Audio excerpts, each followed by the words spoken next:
إن الحمد لله نحمده ونصلي على رسوله الكريم. أما بعد، أعوذ بالله السميع العليم من الشيطان الرجيم من همزه ونفخه ونفثه. بسم الله الرحمن الرحيم. ألم تروا أن الله سخر لكم ما في السماوات وما في الأرض وأسبغ عليكم نعمه ظاهرة وباطنة. ترجمہ قرآن کا سبق آج انشاءاللہ سورہ لقمان آیت نمبر 20 سے پڑھیں گے۔ اللہ تعالیٰ فرماتے ہیں علم ترو، کیا تم نے دیکھا نہیں، ان اللہ کہ بے شک اللہ تعالیٰ سخر لکم اسی نے مسخر کیا تمہارے لیے، ما فی السماوات جو کچھ آسمانوں میں ہے، وما فی الارض اور جو کچھ زمین میں ہے، آسمان میں کتنے سیارے ستارے گردش کر رہے ہیں، واسبغ اور اس نے مکمل کر دیں، پوری کر دیں، علیکم تم پر، نعمہ اپنی نعمتیں، ظاہرتم و باطنہ کچھ ظاہری ہیں اور کچھ باطنی ہیں۔ کچھ ایسی نعمتیں جو ہمیں نظر آتی ہیں، سورج چاند ستارے پھل پھول پودے یہ سارے نظر آ رہے ہیں، اور کچھ ہمارے جسم کے اندر ہیں جو ہمیں نظر نہیں آتی، اور کچھ اسی خلا میں بھی ایسی نعمتیں اللہ کی ہیں، اللہ کی ایسی مخلوقات ہے جو ہمیں نظر نہیں آتی۔ پیچھے پڑھا نا 13ویں پارے میں اللہ فرماتے ہیں لہو معقبات من بین ایدیہم ومن خلفہم وعن ایمانہم وعن شمائلہم، کہ ان کے آگے اور پیچھے معقبات میرے نگران فرشتے مقرر ہیں۔ ہمارے آگے پیچھے فرشتے ہیں، وہ نظر آتے ہیں؟ نہیں نظر آتے۔ یحفظونہ من امر اللہ، اللہ فرماتے ہیں وہ حفاظت کرتے ہیں ان کی اللہ کے حکم سے، وہ فرشتے حفاظت کر رہے ہیں ہماری۔ اور اس میں کس سے حفاظت کرتے ہیں؟ کئی اور مخلوق ہیں، جنات بھی تو رہتے ہیں نا، ان جنوں سے ہماری حفاظت کرتے ہیں، کئی دفعہ جو ہے ایکسیڈنٹ سے ہمیں بچاتے ہیں، فتنوں سے ہمیں بچاتے ہیں، ٹھیک ہے، اور جب ہم دعائیں پڑھتے ہیں تو محفوظ رہتے ہیں ان چیزوں سے۔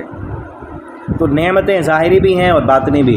ومن الناس اور لوگوں میں کچھ ایسے بھی ہیں من یجادل فی اللہ جو جھگڑا کرتے ہیں اللہ کے بارے میں بغیر علم کے، اللہ کی ذات کے بارے، اللہ کی صفات کے بارے، اور اللہ رب العالمین کی صفات غیروں کو دی ہوئی ہیں بغیر علم کے، ولا ہدن اور نہ ہی وہ ہدایت پر ہیں، ولا کتاب منیر اور نہ ان کے پاس کوئی روشن کتاب ہے۔ وَإِذَا قِيلَ لَهُمُ اتَّبِعُوا اور جب کہا جاتا ہے انہیں اتبعوا کہ تم پیروی کرو، ما اس کی انزل اللہ جو نازل کیا اللہ نے، قالوا تو وہ کہتے ہیں بل نتبع بلکہ ہم پیروی کریں گے، ما اس کی وجدنا علیہ آباءنا کہ جس پر پایا ہے ہم نے اپنے باپ دادا کو، اولو کان الشیطان کیا نہیں ہے شیطان، یدعوہم بلاتا ان کو الی عذاب السعیر جہنم کی طرف، بھڑکتی ہوئی آگ کی طرف۔ ومن یسلم وجہہ الی اللہ اور جو بندہ سپرد کر دے، فرما بردار کر دے اپنا چہرہ، الی اللہ اللہ کے لیے، اللہ کے سپرد کر دے اپنا چہرہ۔ اصل زیادہ تر فرما برداری کے لیے چہرہ آتا ہے، جھکانے کے لیے بھی چہرے کا لفظ آتا ہے۔ وَلِكُلٍّ وِجْهَةٌ هُوَ مُوَلِّيهَا ہر بندے کے ایک جہت ہے جس کی طرف وہ منہ کرنے والا ہے۔ چہرے سے مراد ایک تو یہی چہرہ ہے جو انسان کے جسم میں سب سے نمایاں جس کا کردار ہے، نمایاں عضو چہرہ، اسی سے ہی پہچان ہوتی ہے، لیکن کسی کی پہچان کرنے ہم کہتے ہیں فلاں احمد آج نہیں آیا، جو ہے حمزہ سامنے بیٹھا ہوا ہے، تو حمزہ جب ہم کہتے ہیں سامنے کیا آتا ہے؟ ہاتھ نہیں آتے سامنے، سر نہیں آتا، بال سامنے نہیں آتے، سامنے کیا آتا ہے؟ چہرہ۔ ایک یہ چہرہ ہے۔ دوسرا چہرہ ہے، چہرے سے مراد یہ ہے کہ انسان کا مطمع نظر، انسان کا مقصد حیات، انسان کا مقصد حیات کیا ہے، کس لیے وہ جی رہا ہے، کس لیے وہ ساری محنتیں کر رہا ہے، یہ بھی اس سے مراد بھی چہرہ ہوتا ہے کہ انسان اپنا چہرہ بھی اللہ کے سپرد کر دے اور انسان اپنا مطمع نظر بھی اللہ کے لیے کر دے کہ میری زندگی کا مقصد تیرے دین کی سرفرازی، اسی لیے میں مسلمان، اسی لیے نمازی، سر بھی اسی کے سامنے جھکائے، چہرہ بھی جھکا دے، اور اپنی ساری خواہشات اور اپنی امیدیں وہ سب اللہ کے سامنے اللہ کی مرضی کے مطابق کر دے۔ وَهُوَ محسن اس حال میں کہ وہ احسان کرنے والا ہو، فقط تو وہ ایسے ہے استمسکا کہ اس نے مضبوط پکڑ لیا، بالعروۃ الوثقی ایک مضبوط کڑے کو، وإلی اللہ عاقبۃ الامور اور اللہ کی طرف تمام کاموں کا لوٹنا ہے۔ ومن کفر اور جس نے کفر کیا، فلا يحزنک کفر بس آپ غم نہ کریں اس کے کفر پر، الینا مرجعہم ان کا لوٹنا ہماری طرف ہے، فننبئہم پھر ہم خبر دیں گے ان کو، بما عملوا جو انہوں نے عمل کیے، ان اللہ علیم بذات الصدور بے شک اللہ تعالی جاننے والے ہیں سینوں کی بات کو، نمتعہم ہم فائدہ دیں گے ان کو، قلیلاً تھوڑا سا۔ اللہ فرماتے ہیں کہ یہ جو لوگ کفر کر رہے ہیں، کفر کے باوجود بھی ان کو دنیا کی فراوانیاں مل رہی ہیں، تو آپ غمگین نہ ہوں، ہم ان کو تھوڑا سا فائدہ دے رہے ہیں۔ ثم نضطرہم پھر ہم مجبور کر دیں گے ان کو الی عذاب غلیظ بہت سخت عذاب کی طرف۔ وَلَئِن سَأَلْتَهُمْ، اور اگر آپ سوال کریں ان سے، من خلق السماوات، کس نے پیدا کیا آسمانوں کو، والارض، اور زمین کو، لَيَقُولُنَّ اللَّهُ، تو البتہ ضرور وہ کہیں گے کہ اللہ نے پیدا کیا۔ قُلِ الْحَمْدُ لِلَّهِ، کہہ دیجئے ساری تعریفیں اللہ کے لیے، بل اکثرهم لا يعلمون، بلکہ اکثر لوگ نہیں جانتے۔ للہ، اللہ کے لیے، ما فی السماوات، جو کچھ آسمانوں میں ہے اور جو کچھ زمین میں ہے۔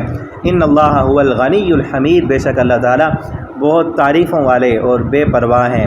وَلَوْ أَنَّ مَا فِي الْأَرْضِ مِنْ شَجَرٍ، اللہ کتنے بے پرواہ ہیں، کتنی اللہ کی نعمتیں ہیں۔ رکوع کے شروع میں بھی تھا نا، اللہ نے نعمتیں مکمل کر دیں، اتنی زیادہ نعمتیں ہیں۔ وَلَوْ أَنَّ مَا فِي الْأَرْضِ، اگر ہو زمین میں، من شجر، جتنے بھی درخت ہیں، اقلام، ان کی کلمیں بنا لی جائیں۔ دنیا میں زمین پر جتنے بھی درخت ہیں ان سب کی کلمیں بنا لی جائیں۔ والبحر، اور جتنے سمندر ہیں، یمد، ان کی سیاہی بنا دی جائے۔ من بعد سبعۃ ابحر، اس کے بعد 7 زمینیں اور 7 اس طرح کے کائناتیں اور ہوں، ان زمینوں کے درختوں کی کلمیں بناؤ اور ان کے سمندروں کے پانیوں کی سیاہی بنا دو۔ ما نفدت کلمات اللہ، پھر لکھنے والے اللہ کی نعمتیں، احسانات لکھنا شروع کر دیں۔ ما نفدت، نہیں گن سکتے وہ اللہ کے احسانات کو، اللہ کی تعریفوں کو وہ گن ہی نہیں سکتے۔ ان اللہ عزیز الحکیم، بے شک اللہ تعالیٰ غالب ہیں، حکمت والے ہیں۔ دوسری جگہ فرمایا ان تعدوا نعمت اللہ لا تحصوها، اگر گننا چاہو اللہ کی نعمتوں کو، نعمت اللہ، یہاں پر نعمت واحد ہے، نعمہ، ایک نعمت کو بھی گننا چاہو نہیں گن سکتے۔ ایک نعمت کو، یہ آنکھ ایک نعمت ہے، کب اس آنکھ نے ہمیں فائدہ دیا، کتنی جگہوں پر اس آنکھ کی نعمت کو ہم نے استعمال کیا، گن نہیں سکتے۔ پانی کی نعمت کو کتنی دفعہ ہم نے استعمال کیا، نہیں گن سکتے۔ ہاتھ نے ہم کو کتنی دفعہ فائدہ دیا، کسی ایک نعمت کو بھی ہم شمار نہیں کر سکتے۔ ما خلقکم ولا بعثکم، نہیں ہے تمہارا پیدا کرنا، ولا بعثکم، تمہارے دوبارہ اٹھانا، الا کنفس واحدہ، مگر ایک جان کے پیدا کرنے کی طرح ہے۔ اللہ تعالیٰ تو کن کیا کہ پوری کائنات کو بنا دیتے ہیں، کیا سمجھتے ہو کہ مشکل ہے؟ کئی جو ہے نافرمان باغی وہ یہ سمجھتے ہو اتنی کائنات ہوگی، کس کو کیا پتہ چلے گا، ٹھیک ہے نا، کیسے حساب ہوگا، پتہ نہیں حساب ہوگا یا نہیں ہوگا۔ اس طرح دنیا میں بھیڑ لگ جائے نا، بندے زیادہ ہو جائیں تو کنٹرول کرنا مشکل ہو جاتا ہے۔ اللہ کے یہاں ایسا نہیں ہے، پیدا کرنا، اٹھانا، حساب لینا ایسے جیسے ایک بندے کا ہو۔ ان اللہ عزیز الحکیم، بے شک اللہ، ان اللہ سمیع بصیر، اللہ تعالیٰ سننے والے اور دیکھنے والے ہیں۔ الم ترى، کیا نہیں دیکھا آپ نے، ان اللہ، بے شک اللہ تعالیٰ، یولج اللیل، وہ داخل کرتا ہے رات کو، فی النہار، دن میں، اور داخل کرتا ہے دن کو رات میں، مسخر الشمس، مسخر کیا اس نے سورج کو، چاند کو، کل یجری، سارے کے سارے چل رہے ہیں، الی اجل مسمى، ایک مقررہ وقت تک۔ ان اللہ بما تعملون خبیر، اور بے شک اللہ تعالیٰ جو تم عمل کر رہے ہو خوب خبردار ہے اس کا۔ ذالک بان اللہ، یہ ساری چیزیں اس لیے اللہ نے اپنی نعمتیں دیں، سورج، چاند، ستارے، سب کچھ کس لیے دیا؟ بان اللہ هو الحق، کہ تم جان لو کہ اللہ تعالیٰ ہی حق ہے، اللہ کی توحید کو پہچان لو۔ وانما يدعون من دونی، اور وہ جو بلاتے ہیں اس کے سوا، الباطل، وہ باطل ہیں، اللہ حق ہیں، اس کے سوا ساری چیزیں، سارے معبود جو انہوں نے بنائے ہوئے ہیں وہ باطل ہیں۔ وَأَنَّ اللَّهَ هُوَ الْعَلِيُّ الْكَبِيرُ، اور اللہ وہ خوب بلندیوں والا ہے، بہت بڑا ہے۔